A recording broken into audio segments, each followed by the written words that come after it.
Welcome to a place beyond the stars, where silence hums like a dream, and forgotten voices drift softly through the dark.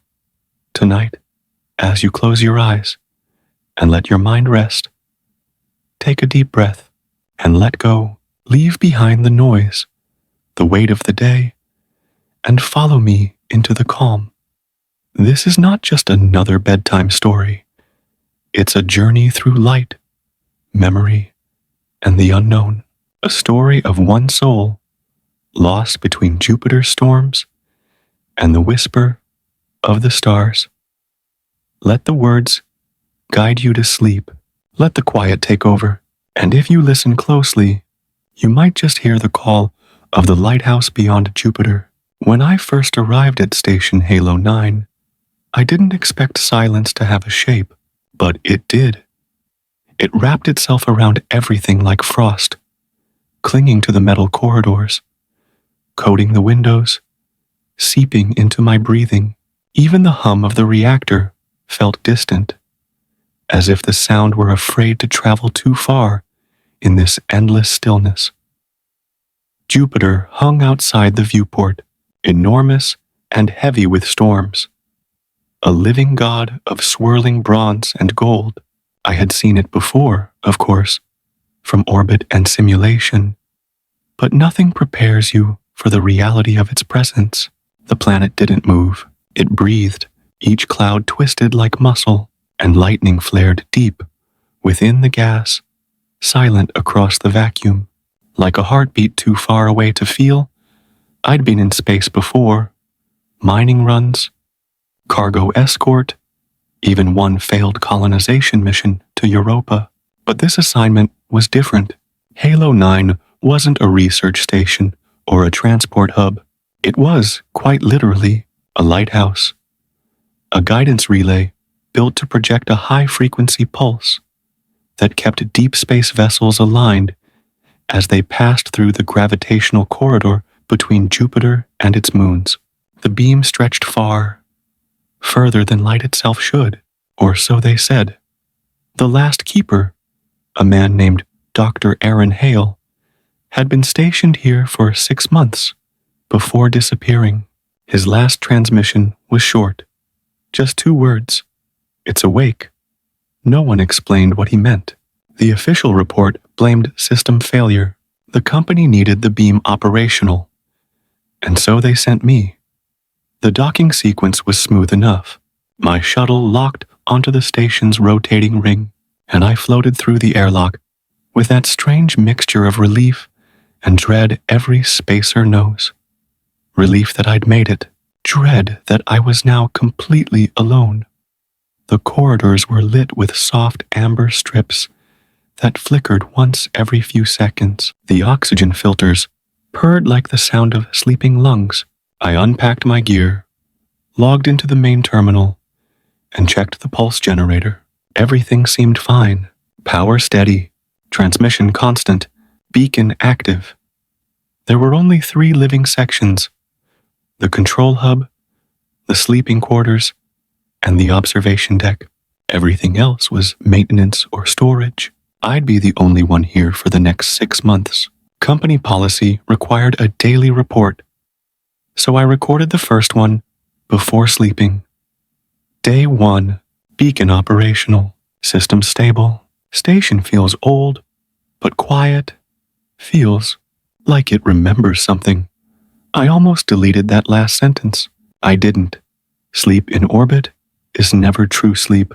There's no gravity to cradle you. No real night to close your eyes against. You float, wrapped in synthetic sheets, tethered by a strap, and you listen. Out there, in the black, there's always a sound if you pay attention. A click in the hull, a shift in the pressure valves, the distant hum of radiation scraping across the metal like fingers on glass. That first night, I dreamt of the beacon, or maybe I didn't.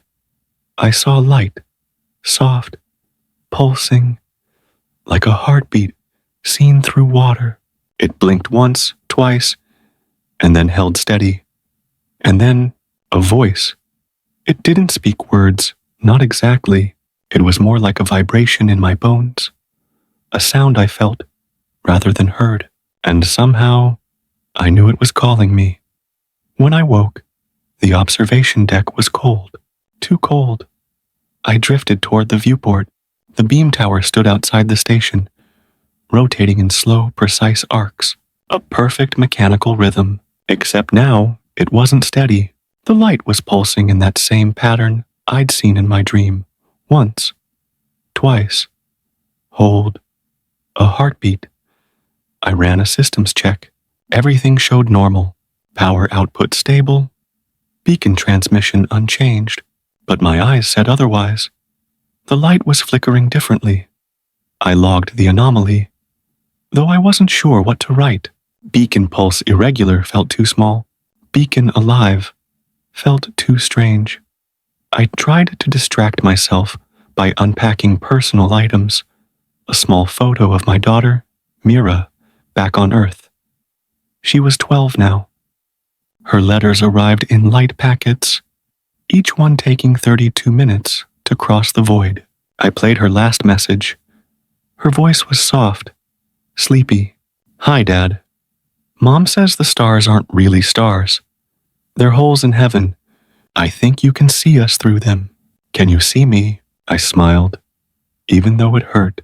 I see you, I whispered. But when the playback ended, I noticed something odd. The beacon pulse, visible through the viewport, blinked once, as if it were answering. By the second night, the rhythm had changed again. It was now faster, almost impatient. The light cut through the dark, like breath against glass. I told myself it was just system calibration, a normal fluctuation caused by radiation drift. That's what I wrote in my report too. Day 2, minor beam irregularity, possible interference from Jupiter's magnetosphere. We'll monitor. But even as I said it, my voice trembled. I spent most of that day in the control hub, reviewing old data logs. That's when I found something hidden in Hale's records. A folder marked private, encrypted, but carelessly so. Inside were dozens of voice memos, each shorter than a minute. The first one was static. The second was a whisper. By the fifth, I could hear Hale's voice clearly, tired, frightened, whispering, as if he didn't want the walls to hear. It's not malfunctioning, he said. It's listening. My stomach tightened. I skipped to the last recording. The light knows names. It speaks in the pulse. I think it remembers us. The file cut off. I leaned back in my chair, staring at the viewport. The light outside blinked once, twice, hold, and for the briefest moment, I could have sworn it formed the shape of a word. Mira. I didn't sleep that night. I sat in the observation deck, watching the storm bands swirl across Jupiter.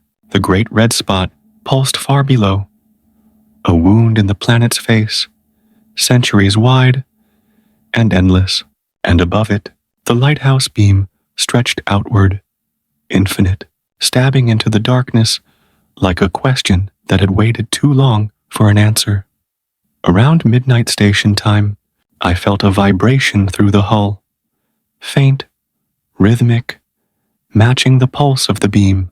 I pressed my palm to the glass, and then, through the static of the comms channel, came a single sound, a child's laugh, short, soft, gone in less than a second.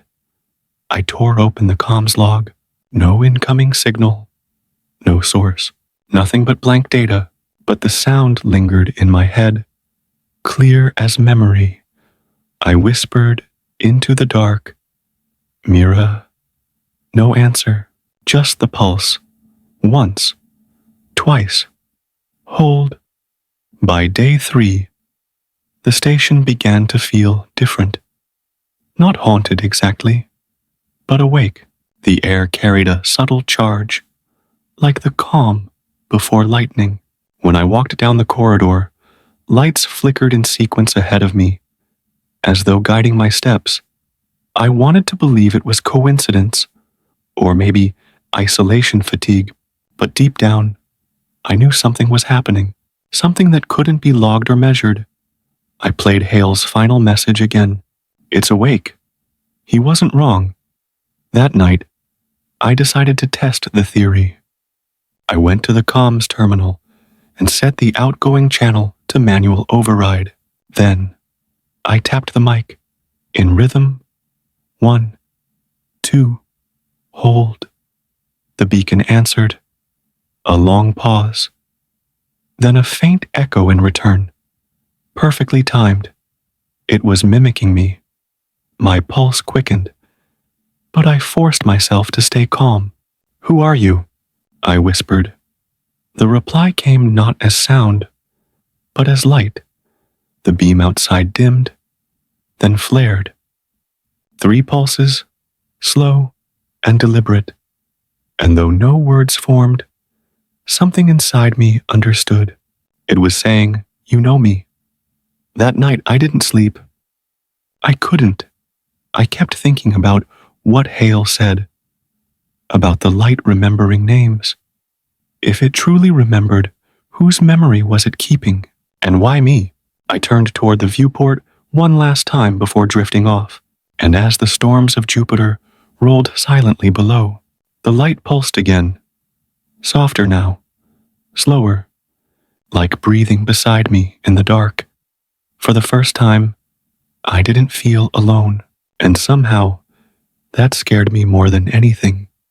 Jupiter turns slowly beneath me, its storms pulsing like living eyes. I've begun to think of the planet as something aware, a being breathing beneath the cold sheets of gas. Every 12 hours, the great red spot drifts across my window, glowing like a heart that refuses to die. Sometimes, I catch myself whispering to it before I sleep. The transmission logs are empty again tonight.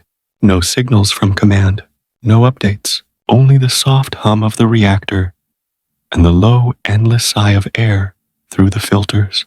It's strange how silence can become louder the longer you live inside it. I keep the lights dim in the observation room. Just the faint, amber glow of the console. The way it flickers makes me feel less alone. I tell myself I do it to save power, but truthfully, it's because full brightness makes the walls look too white, too sterile.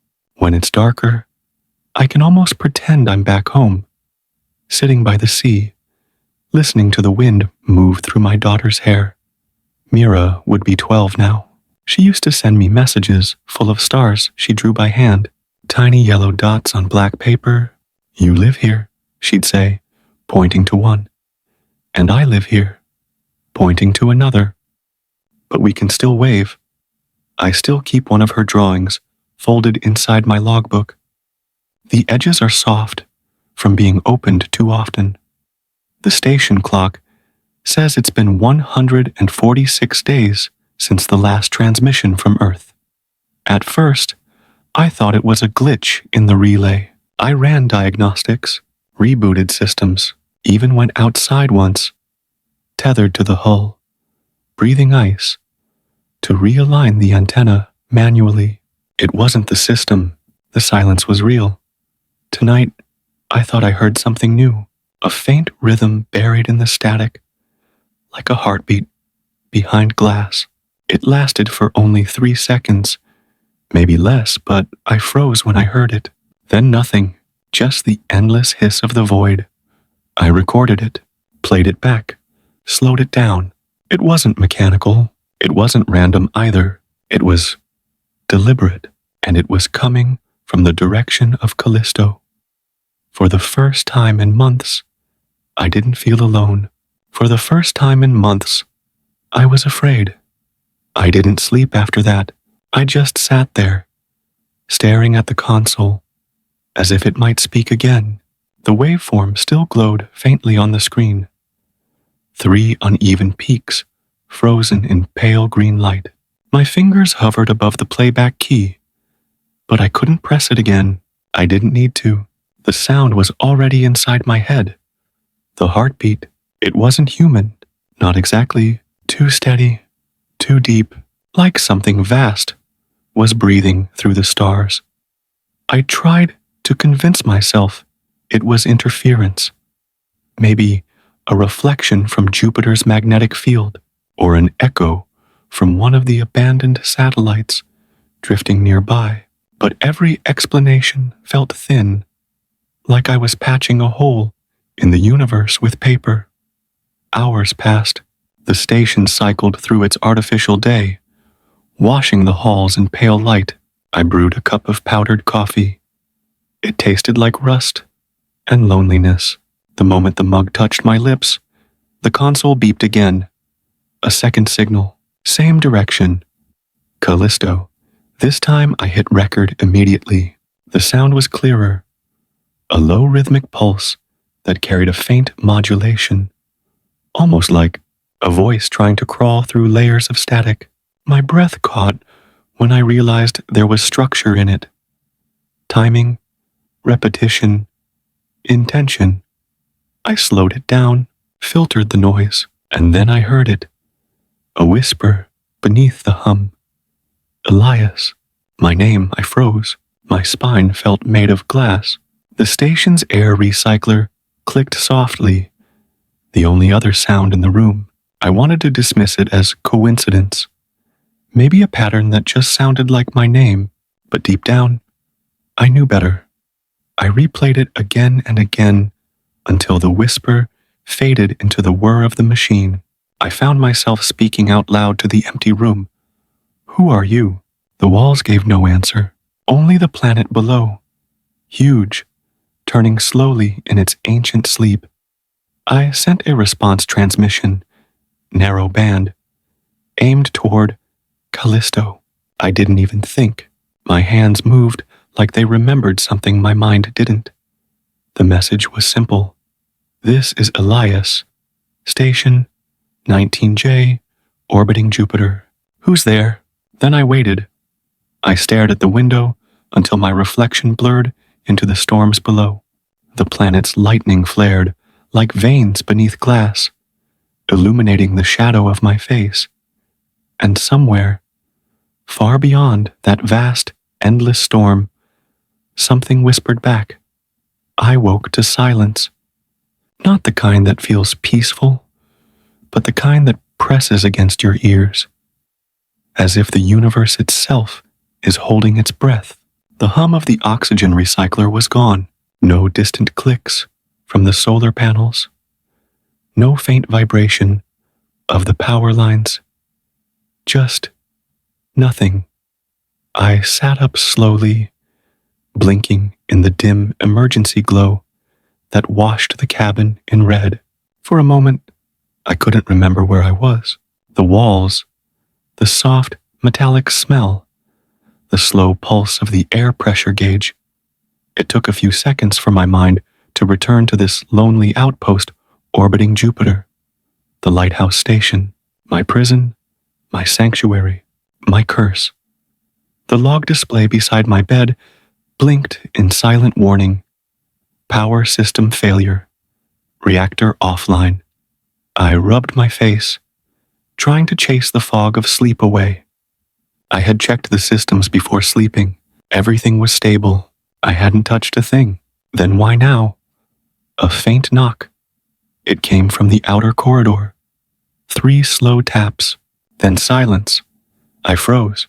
The sound had been unmistakable. Not metal shifting, not debris hitting the hull. A rhythm, a pattern. I stood there, heart thudding, listening so hard I could hear the blood rushing in my ears. Then again, 3 taps, slow, calm, like someone waiting to be invited in. My voice barely worked when I whispered, "Who's there?" Of course, no one answered. I stepped toward the door, each movement feeling heavier than the last. My mind raced through possibilities: pressure expansion, micrometeorite impact, sound reverberation from the outer panels, but nothing fit that steady rhythm.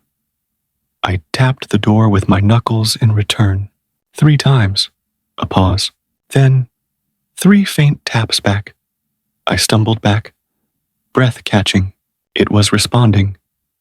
The corridor light flickered, and for a split second, I thought I saw a shadow move past the viewing glass. A tall, thin outline, almost humanoid, but not quite right, too elongated, too graceful, and then it was gone. I slammed the control pad and sealed the door. The metal hissed shut, locking me in. My hands trembled so much I could barely input the emergency power override. The red lights steadied, flickering into a dim blue as the auxiliary cells kicked in. I checked the readings. Reactor offline, yes, but only manually. Someone had shut it down from the engineering deck. Someone, or something.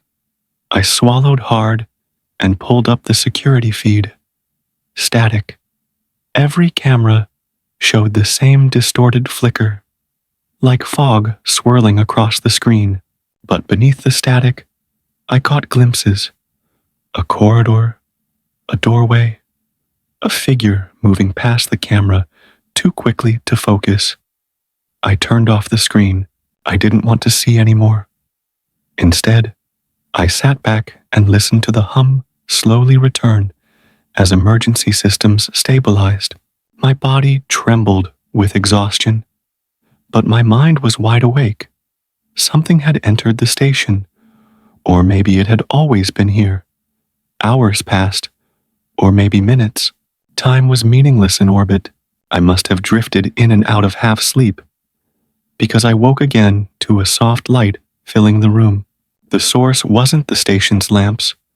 It was pale, silver, almost like moonlight.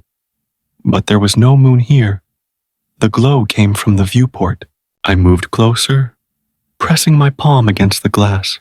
Outside, Jupiter loomed, an enormous, swirling ocean of fire and ice. Its red storm turned slowly, endless and ancient, but near the horizon of its curve, a small sphere of light hovered. It wasn't a moon. It wasn't any ship I recognized. It pulsed faintly, like it was breathing. And then, in my headset, a whisper. L-I-S. My name. Soft. Fragile. Human. I spun around, checking the comms panel. The frequency log flickered with an incoming signal. Unidentified transmission. Source. Unknown.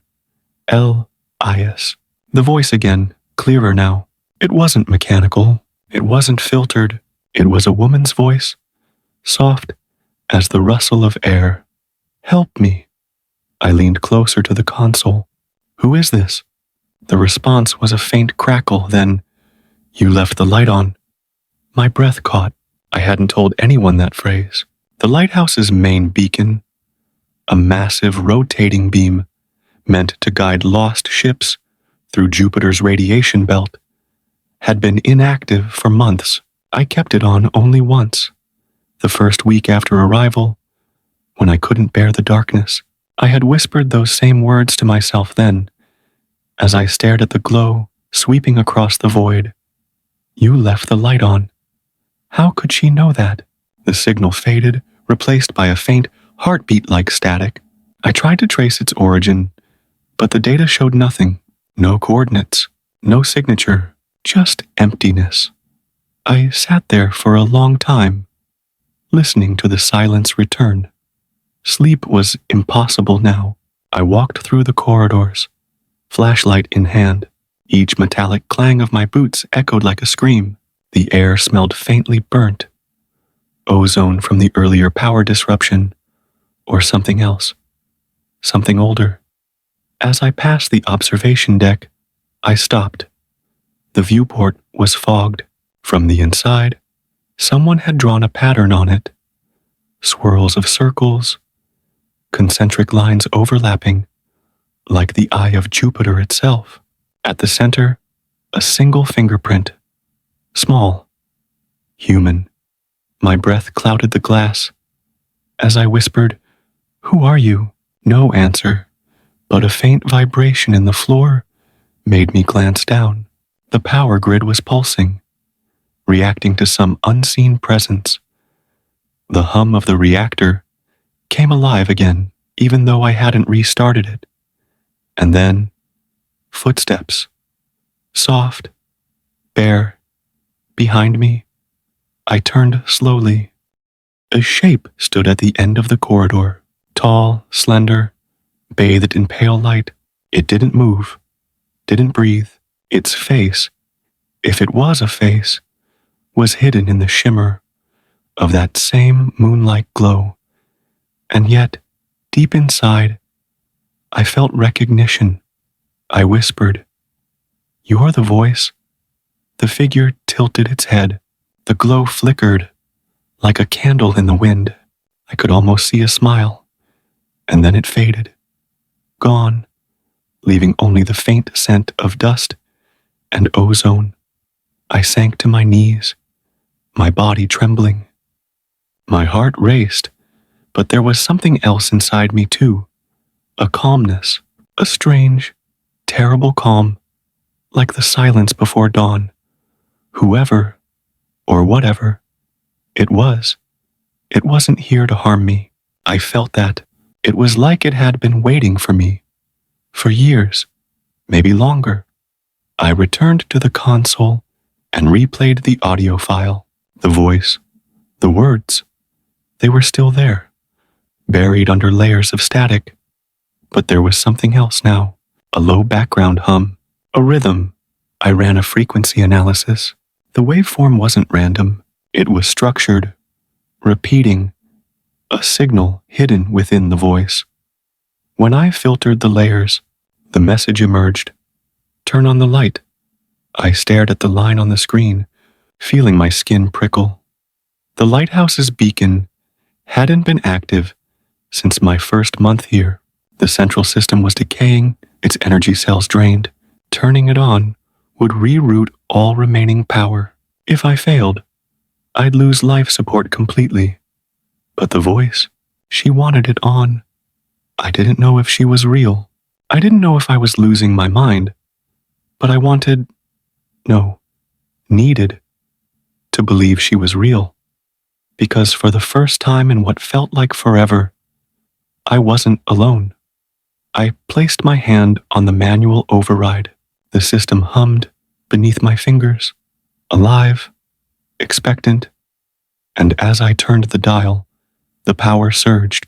The entire station trembled, and the beacon, after months of silence, flared to life. A column of golden light shot out into the darkness, cutting through Jupiter's storms like a sword of hope. For a heartbeat, I saw something move within the beam, a silhouette, her, and then the voice again, soft, fading, grateful. "Thank you, Elias. You found me." The transmission ended. The console went dark. But as I stared out at the glowing beam stretching into infinity, I knew the message wasn't over. It was just beginning. The light burned through the darkness, like a heartbeat. For the first time in months, the beacon atop the lighthouse pulsed again. Slow, deliberate, alive. I watched its golden beam pierce through Jupiter's clouds, scattering against the swirling crimson storms below.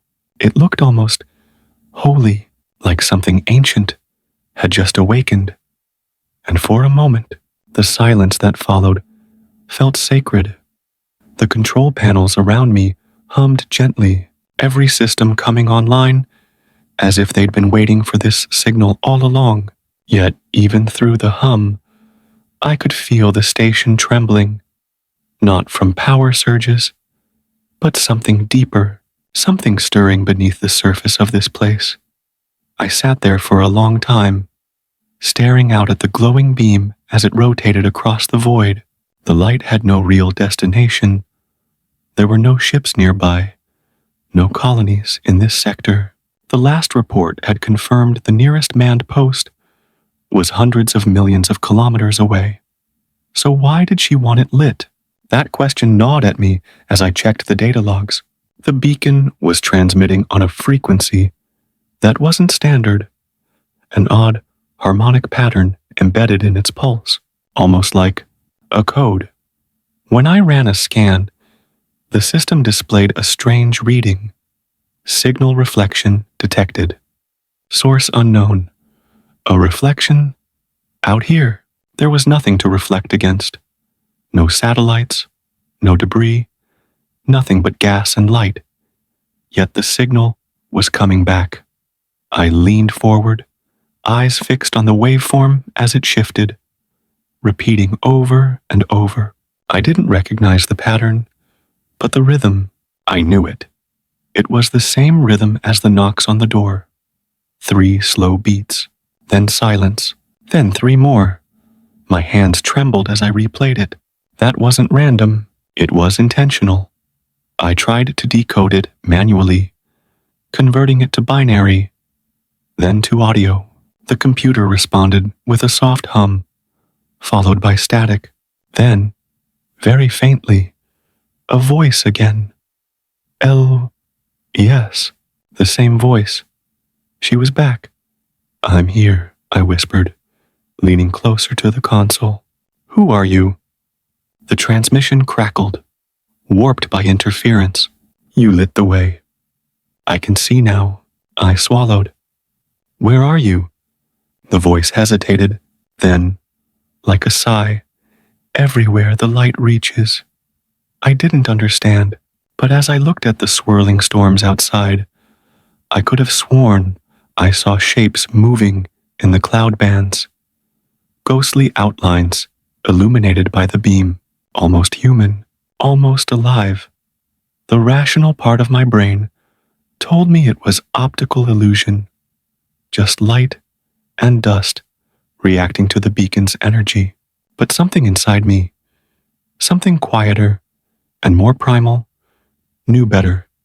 She was real, and she wasn't alone. I rose from the console and made my way to the observation deck. The corridor lights flickered as I passed, each step echoing like a drumbeat. The hum of the power grid had changed. It felt deeper, resonant, like the station itself was breathing. When I reached the viewport, the sight stole my breath. Jupiter glowed brighter than I had ever seen. The beacon's beam swept across its storms, and with every rotation, the planet responded. The clouds shimmered faintly, almost like waves of phosphorescent sea creatures, lighting up beneath the surface. And at the edge of the light, right where darkness met gold, I saw her, a figure suspended in the void, bathed in the beam's glow.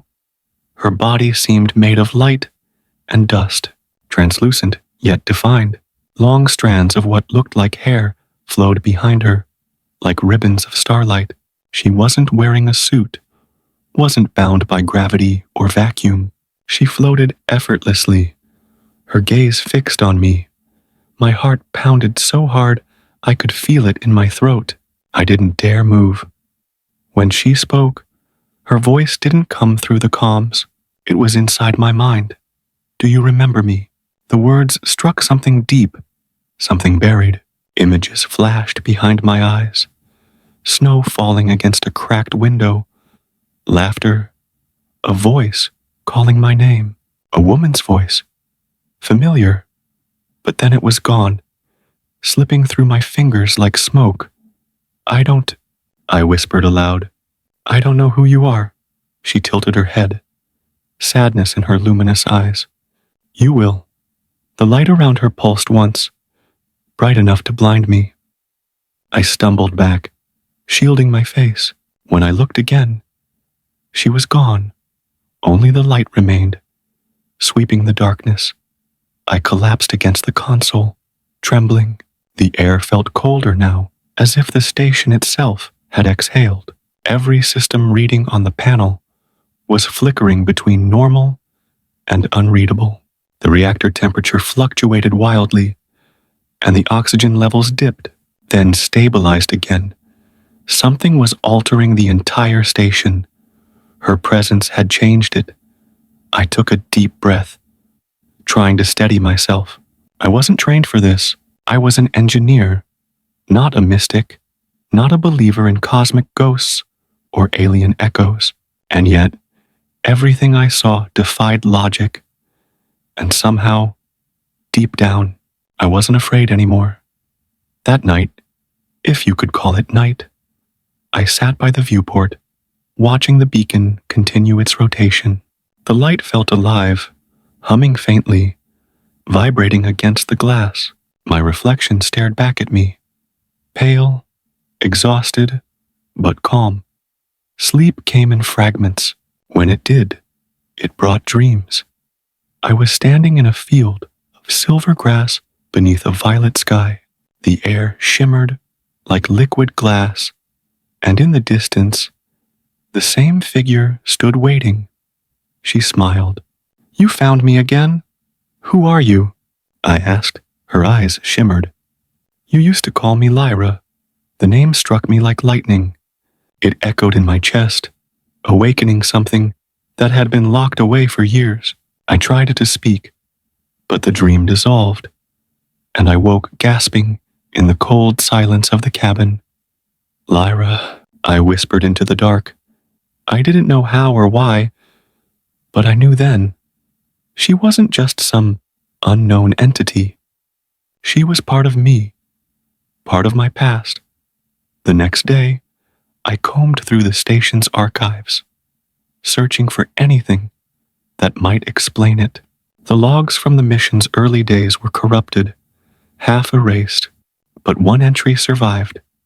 Mission partner, Lyra Marin, astrophysicist, age 29. I stared at the name for a long time. My heart sank as I read the final line. Status, deceased. Shuttle lost. During atmospheric entry. Jupiter orbit. My breath caught. I remembered the day of the accident, the static-filled transmission, the blinding flare, the helplessness, as I watched her shuttle vanish into the storm. But if she died there, how could she be here? I turned back to the window. The beacon's light swept across the darkness once more, and for a split second, I thought I saw her again, standing within the glow, reaching out to me. I pressed my hand to the glass. The station trembled beneath my palm, a deep, resonant vibration that felt almost like a heartbeat. And then, faintly, through the comms, her voice again. "Elias, the storm remembers us." Static swallowed the words. The storm remembers. I didn't know what it meant, but as I stared into Jupiter's endless clouds, I realized something had changed in me. The fear was gone, the loneliness had faded, and in its place was a pull, a quiet, magnetic pull, drawing me toward the truth that waited somewhere beyond the storms. Whatever was happening here wasn't over. It had only just begun.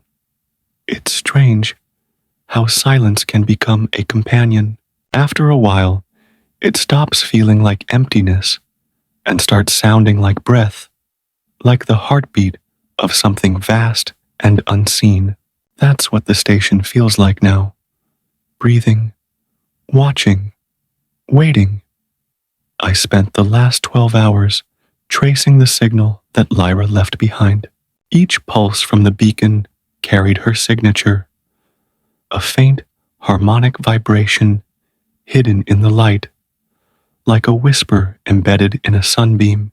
I routed the frequency through the spectrometer and watched the readout bloom across the screen in shimmering threads. And there it was again, her voice, not a recording this time, but a resonance, a pattern that moved, shifted, responding to me. "Elias, can you hear it?" I froze. The voice wasn't coming from the comms or any system speaker. It came from everywhere. The air, the metal, even the soft vibration under my boots. Her words lived inside the sound itself. "I'm here," I whispered. The reply came, soft as light. "Then follow me." The coordinates appeared on my screen, as if typed by an invisible hand. They pointed toward Jupiter's upper atmosphere, a region we used to call the Twilight Belt, where light and storm were locked in eternal conflict. Every rational part of me screamed no. The radiation levels there would fry the shuttle's sensors, maybe even tear it apart. But reason had started to lose its power out here. Logic didn't hold the same gravity when ghosts spoke through starlight. I began pre-flight checks anyway. The shuttle, Aurora, hadn't flown in months. Dust from the recycled air clung to its control panels. But the systems came alive with a gentle hum. The sound reminded me of a lullaby I once played for Mira when she was small, soft and mechanical, but soothing all the same. I uploaded the coordinates. The screen blinked. Course confirmed. Destination, Twilight Belt. Estimated duration, 7 hours. 7 hours into the storm. I hesitated before pressing launch. I looked back through the narrow viewport at the lighthouse station, the only home I had left. Its light spun slowly, cutting through darkness like a promise. For a fleeting moment, I thought I saw Lyra standing in the beam again, her form flickering in and out like a signal on the edge of perception. "I'll come back," I said, though I wasn't sure who I was promising it to. The engines ignited, a low vibration that filled my chest. The Aurora detached from the docking ring with a soft click, and suddenly I was drifting free, unmoored, falling through a sea of stars. Jupiter's immense body loomed before me, swallowing half the sky. The deeper I descended, the thicker the clouds became, swirling layers of gold, amber, and crimson, all folding into one another like waves of living fire. Lightning arced across the horizon, silent and distant, like the pulse of some buried god. Lyra's voice guided me through the storm. Sometimes she spoke clearly, other times only in fragments. Flashes of words between bursts of static. "Not too close. The pressure. Follow the light." I obeyed, adjusting course as the shuttle rattled under the turbulence. I could feel the magnetic field tugging at the hull, distorting the instruments. The temperature readings spiked, then dropped. Time itself began to feel uneven, stretched thin between her words. At one point, I thought I saw something moving in the clouds. Huge shapes, translucent, coiling, not physical forms, but impressions, like echoes of creatures made from air and memory. They moved in rhythm with the beacon's distant light. It was beautiful, terrifying, and then, suddenly, the storm opened. The Aurora broke through a pocket of stillness, a clearing within chaos. The light from the beacon refracted around me in intricate spirals, forming what looked like a massive, crystalline structure, suspended in the atmosphere. It wasn't solid, not really.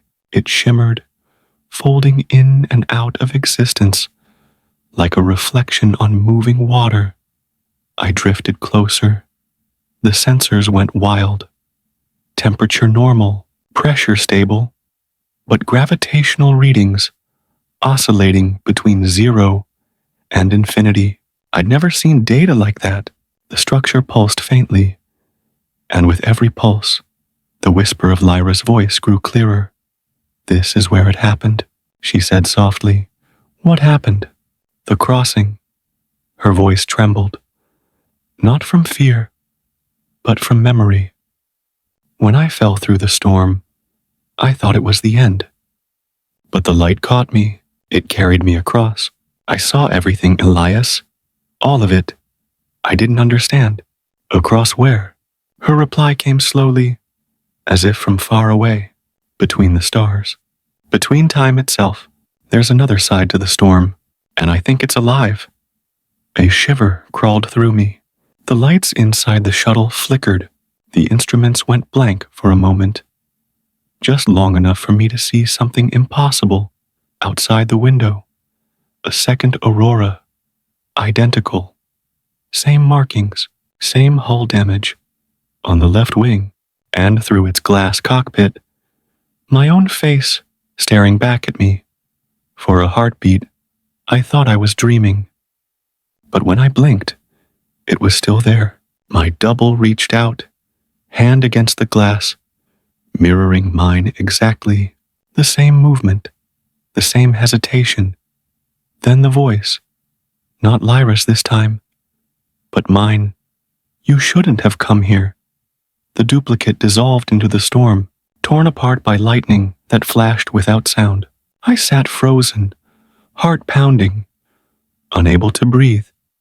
When the instruments flickered back on, the readings stabilized, as if nothing had happened. Lyra's voice was soft again. You saw it, didn't you? Yes. That's what the light remembers. I didn't ask her what she meant. Somehow, I already knew. The light wasn't just a beacon, it was a bridge, connecting echoes of ourselves, scattered through the folds of space and time. The storm around Jupiter wasn't just weather, it was memory, looping and replaying fragments of what once was, and we were caught inside it.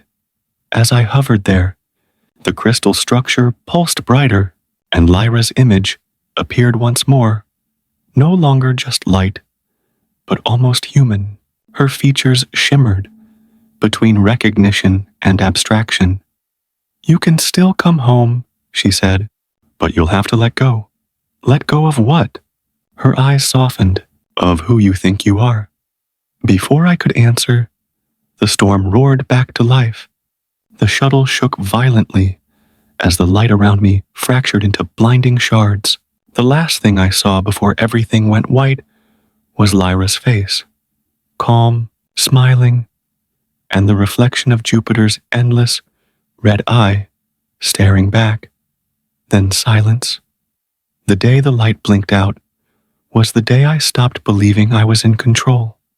For months, it had been the one constant thing, the steady pulse on the edge of Jupiter's shadow, even when my own reflection in the viewport began to feel like a stranger, even when the silence in my cabin pressed against my ears like invisible hands. That light had been my heartbeat, but now it was gone. At first, I thought it was a trick of perspective. Maybe the storm clouds had thickened, or the radiation static was distorting my vision again. But no, I checked the sensors.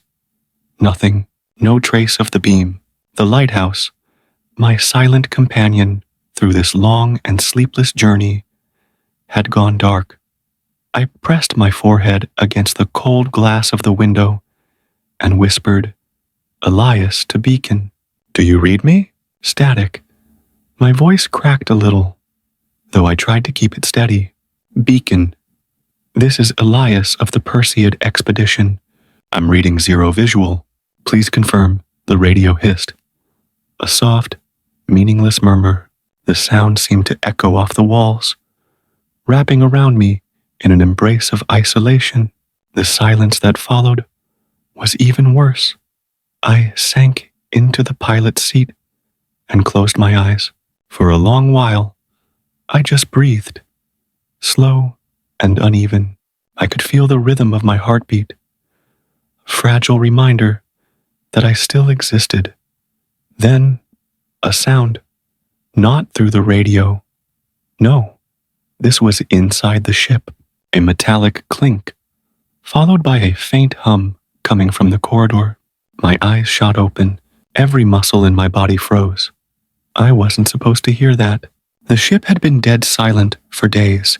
The power systems were running at minimal levels, and yet, there it was, a sound like footsteps, soft and deliberate, echoing through the narrow metal halls. I rose slowly, every movement deliberate. The flashlight on my wrist flickered as I pointed it toward the dark passageway. "Hello?" My voice wavered. "Is someone there?" No response. I took a step forward, then another. The light caught the curve of the wall, revealing the peeling surface of insulation and faint frost gathering along the pipes. Then another clink, this one closer. I turned the corner, nothing but shadows. But something felt wrong. The air was different here, heavier, like the ship itself was holding its breath. I reached the control bay door, the one leading to the communication core. It was slightly ajar. I didn't remember leaving it that way. "Beacon," I whispered again, even though I knew the lighthouse couldn't answer me anymore. I pushed the door open. Inside, the hum grew louder. The faint blue lights from the backup generators flickered across the panels, and on one of the screens, a signal, not just static this time, a pulse. I froze. My breath caught in my throat. It was Morse code. My name. "Who's sending this?" I whispered. The pulse repeated, slower this time, as if whoever was sending it wanted to make sure I understood. Then another line appeared beneath it. "Help me." My heart hammered in my chest. I typed back quickly, hands trembling. "Who is this?" Silence. I waited. Seconds stretched into minutes. Then, one more word. "Outside." I swallowed hard. My fingers hovered above the keyboard. Outside? That couldn't be right. There was nothing outside, but radiation storms, frozen space, and Jupiter's endless swirling void. No one could survive out there. I opened the viewport, and I saw her. At least, I thought I did. A figure, small and faint, floating near the edge of the ship's shadow. She was illuminated by the reflected light from Jupiter, pale, delicate, almost translucent. Her hair seemed to drift around her like liquid silver. She wasn't wearing a spacesuit. She couldn't be. I blinked. She was gone. My lungs burned as I exhaled. The lighthouse was gone. The signal was coming from nowhere. And now, I was seeing people or ghosts. I sat there for a long time, the echo of the message replaying in my mind. "Help me." Outside. The hum of the ship had changed. It wasn't the deep, steady vibration I'd grown used to. It was thinner, almost nervous, like the vessel itself could sense something approaching. I sat in the cockpit, watching the dark clouds of Jupiter's upper atmosphere swirl and twist far below me. Beyond that was the blackness of space, vast, endless, and alive in ways no human could ever truly understand. The last few nights, or what passed for nights out here, had been restless. Every time I closed my eyes, I saw the same flickering image, the lighthouse standing tall beyond Jupiter, its light sweeping across the void. But what unnerved me most was the voice that always followed, the faint whisper of a woman saying my name, Elias. It wasn't a dream anymore. I could hear it even when awake, threaded faintly through the static of the comm system. It started as random interference, then shaped itself into syllables. Then my name. I'd tried ignoring it. I'd tried shutting down the communications module entirely, but every time I powered it back on, the same voice was there, calm, distant, and heartbreakingly familiar. I told myself it couldn't be her. It couldn't be Naomi. She was gone, had been gone for years, lost in the black during the Andromeda mission. but the voice sounded exactly like her, down to the little lilt in her tone when she said my name. I leaned back in the pilot's seat, my hand hovering over the audio filters. "Who are you?" I whispered into the receiver. The silence stretched for what felt like minutes. Then, faintly, through the static, "You know who I am." My chest tightened. "Naomi." Nothing. Just the low hum of the ship, the creak of cooling metal. I shut my eyes, pressing my palms against them until stars bloomed in the dark. Maybe the isolation was finally getting to me. 97 days alone in orbit had blurred the line between waking and dream. The last time I'd spoken to another human being was through a recorded transmission, sent 43 minutes delayed. And yet, something about the voice felt real, not like a hallucination, more like a signal, a weak one. I decided to trace it.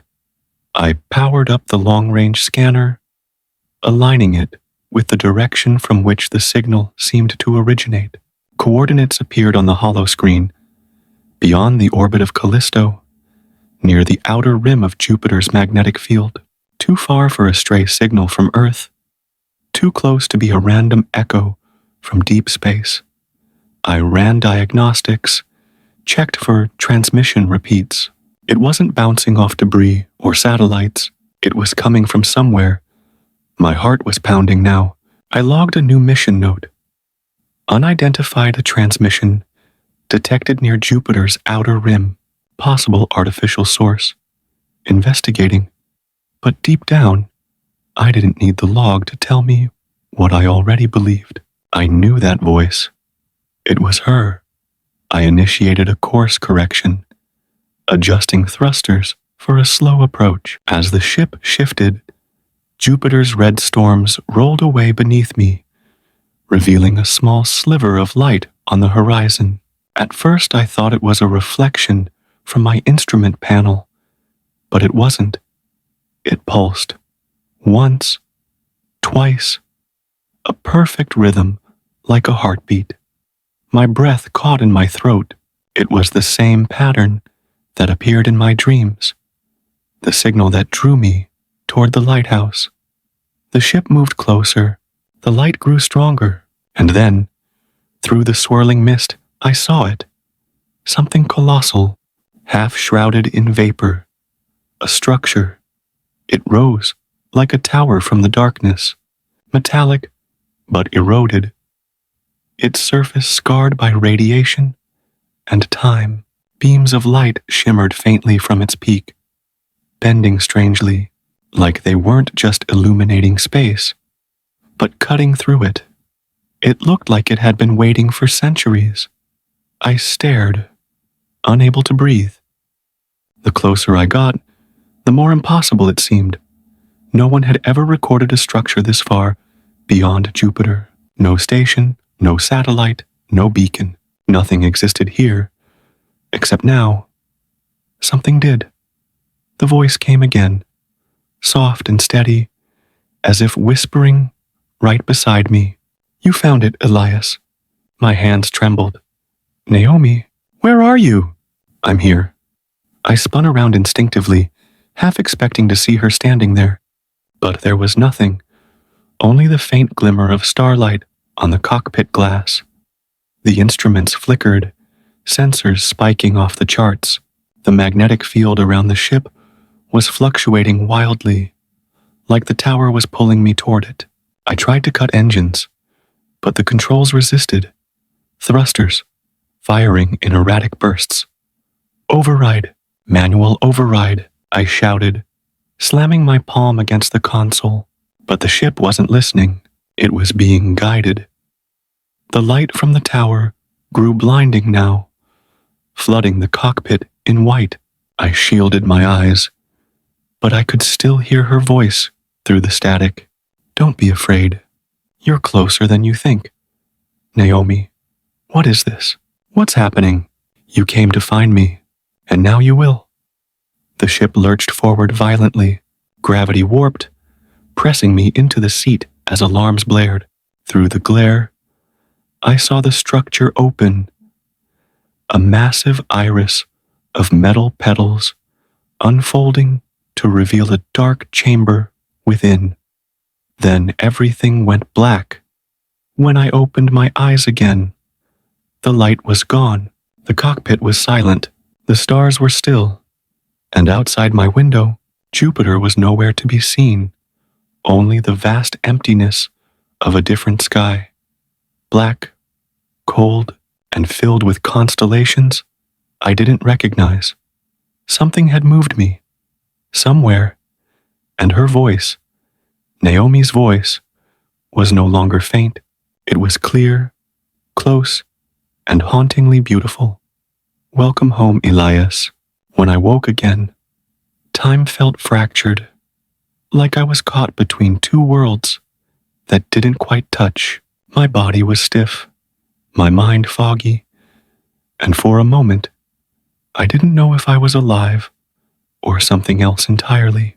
The hum of the ship was gone. The silence was thick, almost physical. Even the soft buzz of the control panels had vanished, as if sound itself had been swallowed by the void. I sat up slowly, blinking against the low, silver glow that filled the cabin. My ship, the Halcyon, looked different. The interior surfaces had a faint luminescence, as if the metal itself was breathing light. When I brushed my fingers along the wall, it pulsed beneath my touch, warm and alive. That's when I realized I wasn't alone. A faint reflection flickered in the glass of the viewport. A figure standing behind me. My chest tightened. I turned slowly. She was there. Naomi.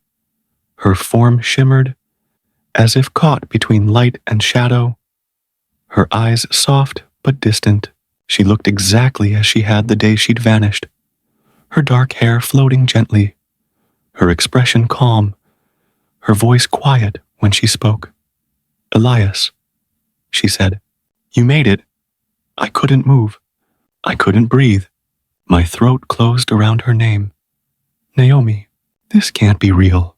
Her smile was small, almost sad. It's as real as you need it to be. I stumbled forward, reaching for her, but my hand passed through her like mist.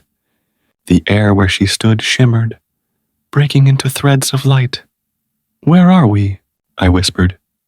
She turned toward the viewport, where an unfamiliar landscape stretched beyond the ship. No stars, no planets, just an endless field of silvery mist that seemed to breathe. Shapes drifted through it, massive silhouettes, too large to comprehend. At first I thought they were asteroids, but then one of them turned slowly, revealing something that looked like an eye, enormous and pale, watching. Naomi's voice was soft, like she was speaking through a dream. We're beyond time now, beyond the noise of the universe. That doesn't make sense, I said, backing away. You're dead. I saw the transmission logs. Your ship lost pressure, and I died in one reality, she interrupted gently, but not all of them. I stared at her, my heart hammering. What do you mean? She stepped closer, the faint glow of her form casting ripples across the floor. There are places in space where reality folds, she said. Places where everything that ever was, or ever could be, bleeds together. You called it the lighthouse. We called it the threshold. I swallowed hard, trying to steady my breathing. You're saying this? Place pulled me in. She shook her head slowly. No, you followed it. You always do. The words hit me like a memory I couldn't fully recall. Somewhere deep inside, something shifted. A flicker of recognition. A whisper that maybe this wasn't the first time I'd been here. The silence stretched between us. Outside the ship, the mist began to move, curling around the hull like fingers. The sensors came to life suddenly, flashing strange readings. Energy spikes, gravitational fluctuations, electromagnetic anomalies. The numbers danced wildly. Naomi glanced at the console. They've noticed you. Who? The ones who live in the folds, she said simply. They've been watching since you entered. A shiver ran down my spine. You're telling me there's something alive out there? Her eyes softened, not in the way you think. They're echoes, conscious memories that became aware of themselves, fragments of explorers, scientists, dreamers, and some who were never human at all. I stared out at the swirling mist, my heart sinking. Naomi, I need to get back. My ship, Earth, they'll be searching for me. She smiled faintly, like she'd heard this before. They always are. I frowned. What do you mean, always? She turned toward me again, her expression unreadable. Elias, do you remember the first time we met? Of course I do, I said. At the Mars outpost. You were calibrating the signal dish. Her eyes filled with something like sorrow. No, not there. Before that. Before? The thought twisted in my mind, absurd, and yet something about her tone made me hesitate. I opened my mouth to respond, but then the ship shook violently, throwing me off balance. The lights flickered, and the mist outside thickened, pressing against the hull with a sound like a distant heartbeat. Alarms blared. Static hissed through the speakers. Naomi's image flickered, breaking into shards of light. They're trying to pull you deeper, she said, her voice warping. You have to resist. I gripped the console, trying to stabilize the ship. How? Remember who you are, she whispered. I do, I shouted. I am Elias Varin, pilot of the name caught in my throat. The letters felt wrong, the memories twisted. The ship, the mission, the call sign. None of it felt solid anymore, like I'd been repeating a story that wasn't mine. The ship shook again, harder this time. The walls groaned. I looked outside and froze. The mist had taken shape. It was no longer shapeless.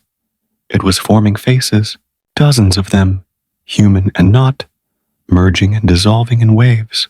Their mouths opened soundlessly, eyes wide with sorrow, as if begging to be remembered. Naomi's voice rose above the chaos.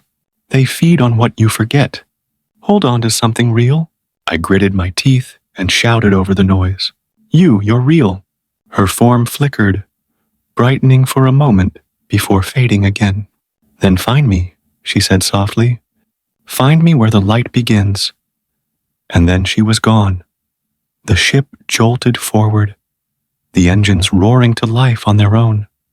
The mist outside split apart, and through it, I saw a beam of light piercing the darkness, thin, steady, impossibly far away. The lighthouse. I grabbed the controls. Even though they barely responded, the ship moved on its own, drawn toward that glowing spire. My breath came in sharp bursts. The faces in the mist screamed silently as I passed them, their forms unraveling in the wake of the light. The console flared, readings peaking beyond scale. I felt the gravity twist again, pressing me down. And then, just as suddenly, everything went still. The noise stopped. The light dimmed. The mist fell away. We drifted into a calm expanse of silver nothing. The lighthouse loomed ahead, vast, beautiful, ancient, its light no longer blinding, but soft and rhythmic, pulsing like a heartbeat. I sat there, trembling, staring at it. My reflection in the glass didn't match my face. My eyes glowed faintly silver, and there was a streak of light running through my veins, like I was slowly becoming part of whatever this place was. The calm crackled once, a whisper breaking through. Find the origin, Elias. Naomi's voice again, but fainter now, fading like a memory at dawn. And then I realized there was something behind her voice, a second one, deeper, colder. Find her, and you'll never return. The signal died, and I was alone again, adrift before a light that promised answers no human mind was meant to hold. I drifted closer to the lighthouse, the ship barely responding to my commands, as if something unseen guided it along invisible rails. The closer I came, the more the light changed. From afar, it had been steady and white, but now it pulsed in slow, hypnotic waves. Gold, silver, and deep blue, each color fading into the next, like the rhythm of a breath. For a moment, I forgot to breathe myself. The structure loomed ahead, rising out of nothingness, built of angles that didn't belong in human geometry. Some parts looked sharp and crystalline, others fluid like molten glass. It was both solid and moving, alive in a way metal shouldn't be. I didn't know whether to call it a building or a living being. The sensors flickered, uselessly. All readings scrambled. Radiation, gravity, magnetism.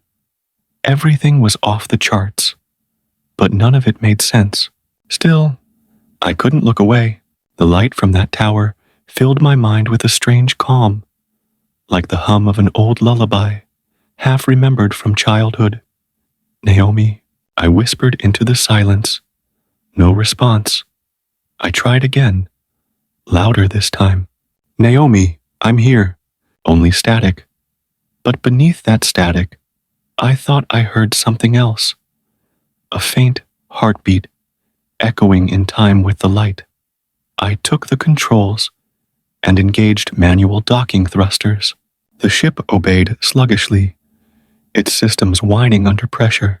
I felt gravity pulling, not toward any planet or moon, but toward the light itself. When the hull touched the outer surface, it made no sound, just a soft vibration through the metal, like touching skin.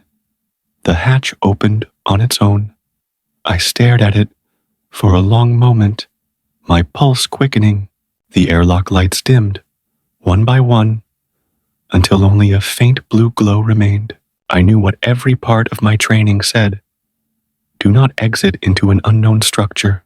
But something inside me had already decided. I stepped out. The first thing I noticed was the silence. Not the kind you hear, but the kind that presses against your chest, swallowing every sound. My boots met a surface that felt solid, but shimmered underfoot, like walking on frozen light. The walls curved and shifted, flowing around me as if aware of my presence. And then I heard it, her voice, not through the comms this time. It came from everywhere. Elias. I turned sharply. Naomi. Her voice was gentle, close, but the air was empty. Why did you follow me? She asked. I swallowed hard. You told me to find you. I couldn't just leave. She laughed softly, the sound echoing in strange harmonics. You've always said that. Every time. The words chilled me. Every time? Yes, she whispered. You don't remember, do you? You never do. I took a slow step forward, the floor pulsing faintly with each movement. Remember what? A figure formed ahead. Her silhouette, fragile and luminous, like a reflection in rippling water. The lighthouse isn't a place, she said. It's a memory, a choice replaying itself. My throat tightened. I don't understand. You came here once before. You came to find me, and you never left. You built this place from what you remembered of me. I shook my head. That's impossible. This isn't my creation, isn't it? The walls around me flickered. Images appeared, floating in the air. Fragments of my life. Earth. My daughter Mira's face, smiling as she drew pictures of rockets. Naomi laughing beside me on the red dunes of Mars. Then static, then darkness. I fell to my knees, clutching my head. Stop! But the visions kept coming. Memories, looping and folding into each other. Naomi's death. My voice on the comms, screaming her name. The silence that followed.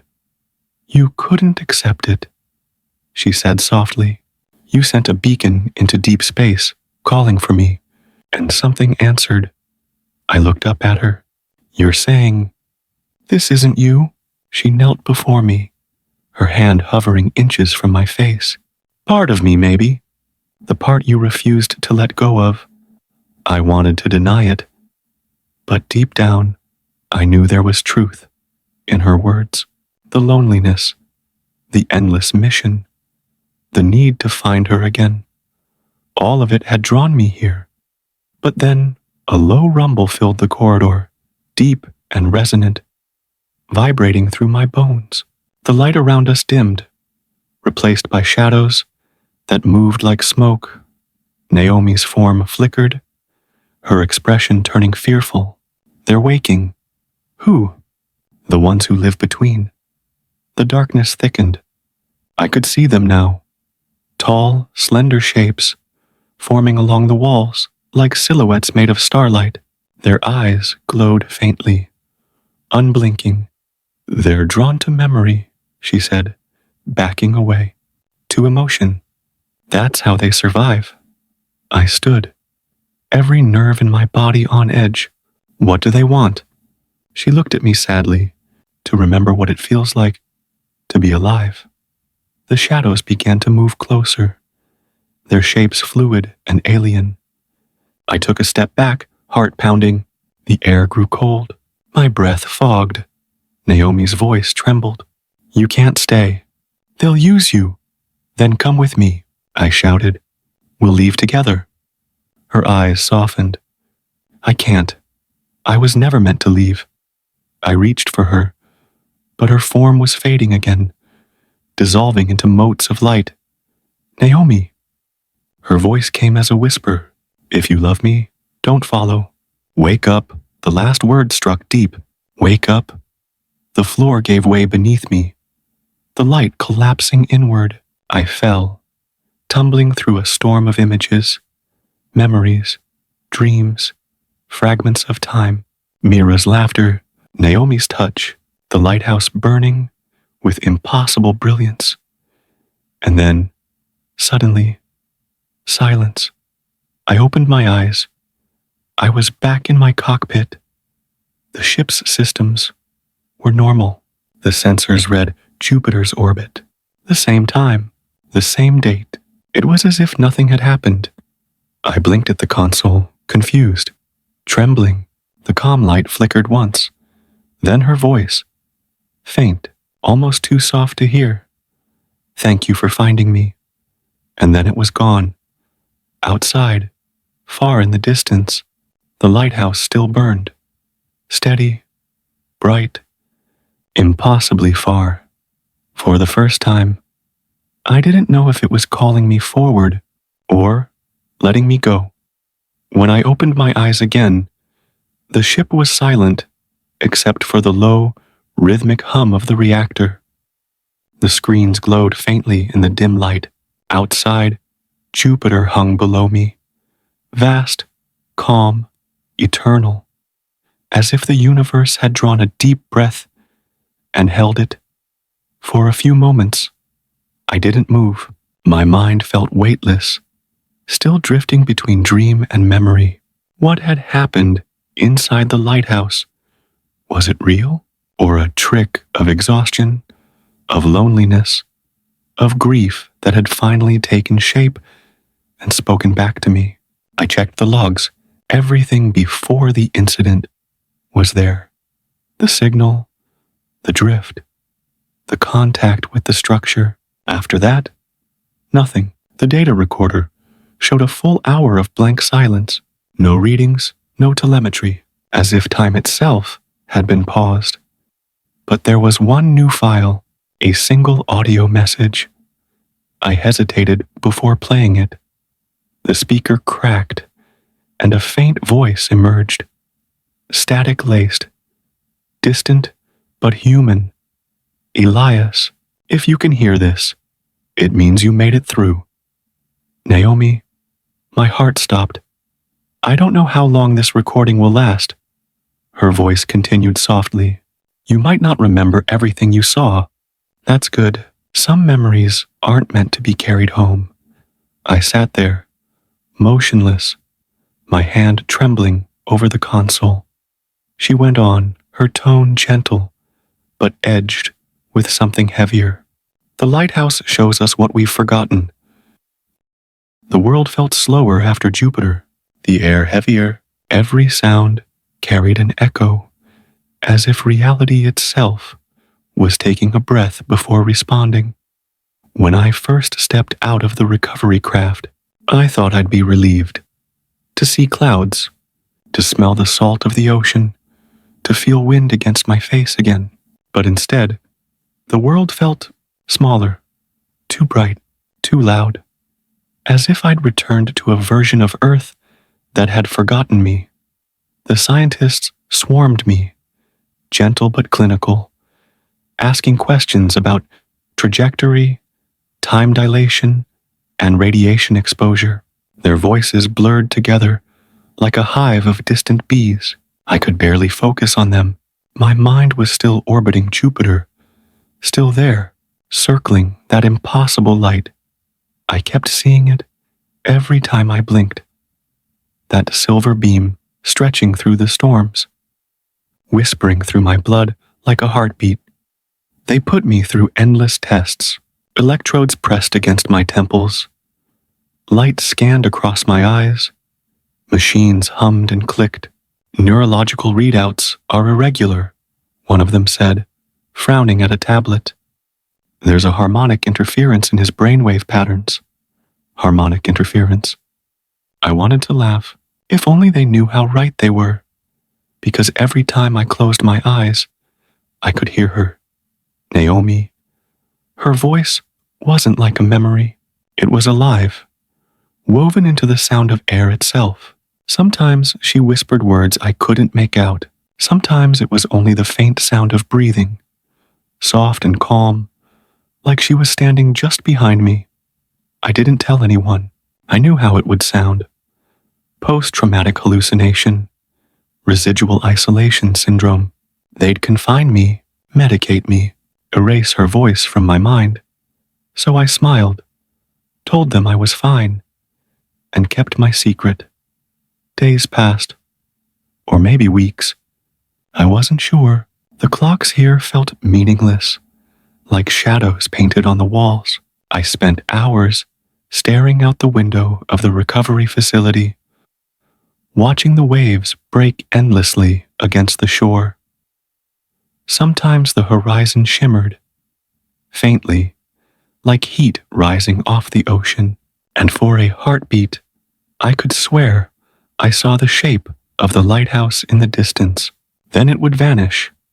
It wasn't until the night the storm came that I understood. I couldn't sleep. Lightning crawled across the clouds, throwing white veins across the sky. The air smelled electric, charged. I sat on the edge of the bed, listening to the thunder roll in waves that reminded me of Jupiter's voice. Low, endless, ancient. Then the lights flickered. The power went out. Darkness flooded the room, thick and silent. I waited for the emergency backup to kick in, but it didn't. The only sound was the wind clawing at the window. And then, in the blackness, a soft, silver glow began to rise from the floor.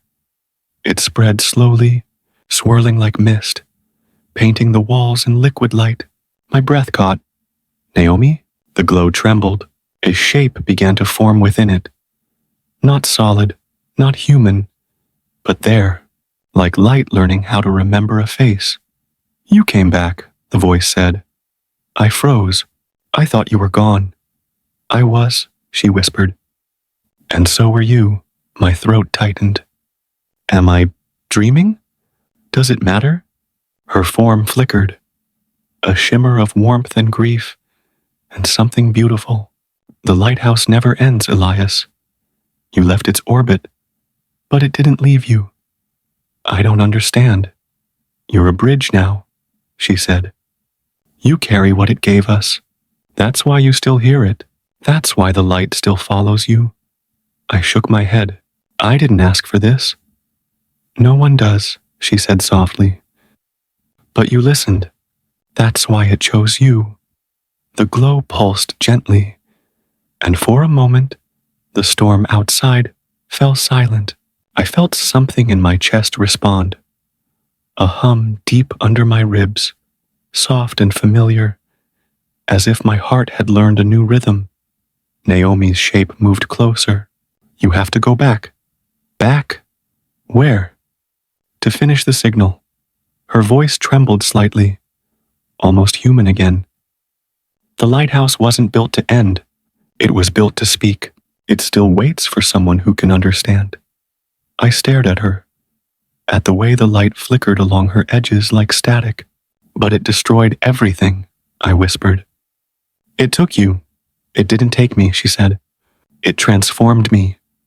Her eyes, if I could call them that, shimmered brighter.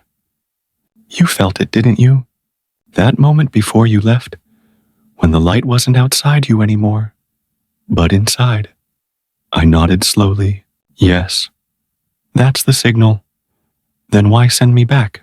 Her expression softened, because it isn't finished. Lightning flashed outside, and her form wavered. The glow around her rippled with the storm. Naomi, what happens if I go back? She smiled faintly. You'll see what waits beyond the dark side of light. The glow dimmed suddenly, like a candle caught in wind. Her voice faded. Naomi, wait. Follow the hum, she whispered, barely audible now. It will lead you home. The light vanished. The power flickered back on. The room looked ordinary again. Too ordinary. I sat there for a long time, staring at my hands. They were trembling faintly, silver veins glimmering beneath the skin, before fading away. I didn't tell the doctors. I didn't need to. That night, I packed what little they'd given me. A change of clothes, a data tablet, the small metal insignia that used to sit on my flight suit, and I walked out of the facility while the guards changed shifts. The night air was cool and wet. The rain had stopped, but the road glistened under the moonlight. I followed the sound I could barely hear, a faint, low hum beneath everything. It wasn't coming from the ground or the sea. It was coming from above. I looked up. There, breaking through the clouds, was a single beam of pale light, faint but steady, too high to be a plane, too narrow to be lightning. It pulsed once, then again. A signal. I knew it instantly. That rhythm, the same one that had haunted my dreams, the same one that had guided me through Jupiter's storms. The lighthouse was calling me back, and for the first time since returning to Earth, I wasn't afraid. I was awake. I followed the hum for 3 nights. It wasn't loud, just beneath the edge of hearing. A low, steady vibration that pulsed in my bones rather than my ears. Every time I tried to sleep, it grew a little stronger, a little closer, like something whispering just beyond the horizon. The road led me north, through old coastal towns that looked half asleep, their neon signs flickering like fading memories. People looked at me strangely when I passed. Maybe they saw it. The faint light that still flickered under my skin when the air turned cold. On the 4th morning, I reached a place that wasn't on any map. The road ended abruptly at a stretch of cracked asphalt overlooking the sea. There, on a cliff, surrounded by wind-bent trees, stood the remains of an observatory. The dome was half collapsed, the metal ribs twisted by time and salt. Yet the hum, the same tone that had guided me since the storm, grew strongest here. I climbed the hill slowly, the sound vibrating through the soles of my shoes. The door creaked as I pushed it open. Inside, dust danced in the slanting morning light. The air smelled of rust and rain. It should have been abandoned, empty. But as I stepped across the cracked floor, the air seemed to shift. A faint electrical tension prickled against my skin, and then I saw it. In the center of the observatory, where the great telescope once stood, a column of faint silver light was pulsing upward through the broken dome. It was thin, barely more than mist, but it shimmered with a rhythm I recognized immediately, the lighthouse's pulse. I froze. "Naomi," I whispered. For a long moment, there was only the hum of wind through broken metal. Then, faintly, a voice answered, "You found it." It wasn't coming from the air. It came from inside my head, a soft vibration that shaped itself into words. Familiar, gentle. "Naomi, is that you?" "Not exactly. What's left of me?" I stepped closer to the light. The floor vibrated faintly beneath my feet, like the observatory itself was alive. "I thought I left this behind," I said. "You did, but some paths loop back on themselves." The light pulsed brighter. I felt it in my chest. One heartbeat answering another. "What is this place?" "The first echo," she said. "Before the lighthouse, before the signal reached Jupiter, there was this. The seed that started it all." I turned slowly, taking in the space. The walls were covered in faint etchings, spirals, constellations, sequences of numbers. But when I looked closer, I saw something impossible. The numbers weren't carved into the wall. They were glowing beneath it, faintly alive, as if the concrete itself remembered light. "I don't understand," I said. "This is Earth." "It's both," Naomi's voice whispered. "The lighthouse bends space, but it also bends memory. It connects points that were never meant to meet. You brought it back with you. It found its way home." A chill ran through me. "Why? Why me?" The light flickered softly, almost like laughter. "Because you listened when no one else could." "I didn't listen," I said bitterly. "I was lost." Sometimes, that's the only way to hear. The wind outside howled through the dome, and the sea below crashed against the cliffs. The whole structure trembled, but the beam of light stayed steady, stretching upward into the clouds. "Naomi," I said quietly, "when I was there, in the lighthouse, I saw things, memories that weren't mine, whole worlds inside the light." "What were they?" Her voice softened. "Every world reflects another. The lighthouse doesn't show you the future or the past. It shows you what's forgotten.